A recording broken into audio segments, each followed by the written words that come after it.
Hello everybody, I am Kassian Wren and I am here for one of the Fireside chats for NodeConf EU, and I am interviewing Katie Roberts, which is why Katie Roberts is not in this chair. So Katie's with the BBC and she's been interviewing everybody this week. Yeah, it feels like that. It feels like I've talked almost constantly at this conference. Yeah, it's been a wonderful conference. I really think the speaking rule has been amazing this year.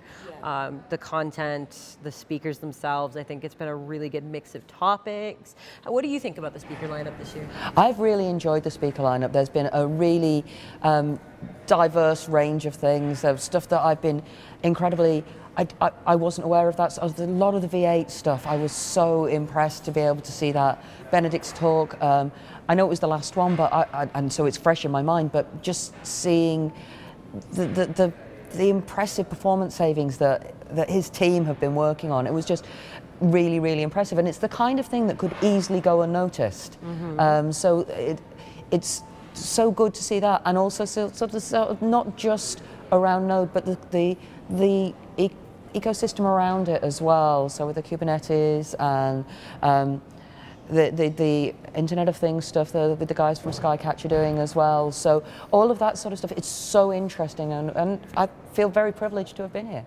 That's awesome. So you work for the BBC. Yeah. What problems has Node solved for you at the BBC? I think the biggest problem that it solved for me is once we were over the hump of just getting to grips with Node, it's the reduction in development time. It's been allowing us to get up to speed quickly, building microservices that people understand, people are able to work with.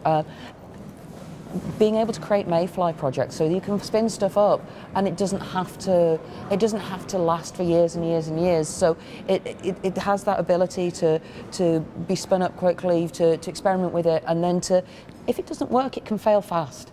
So we're not losing a lot of development time.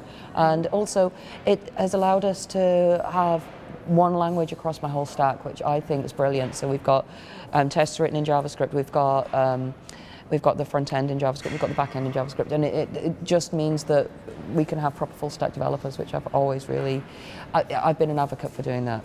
Mm-hmm. So Node is 10, yeah, and it's amazing. Where do you think, where do you see Node in 5 more years or 10 more years? Just go ahead and speculate wildly as to where it might be in the future.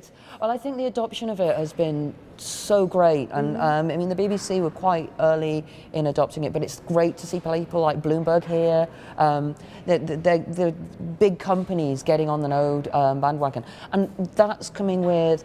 They're not just coming on board, they're going, we understand that this is open source, we understand that you can't just take from this community, you have to bring stuff back into it. And I'm hoping that ideally what I want to see is more of what Nearform do with the time that they give back to the community projects. Mm-hmm. Seeing the Node adoption across these big companies, getting more of those people more involved with it, and getting a better global reach. Yeah, that's awesome. Okay. Well, thank you, Katie, for your time. Well, thank you for interviewing me. No problem.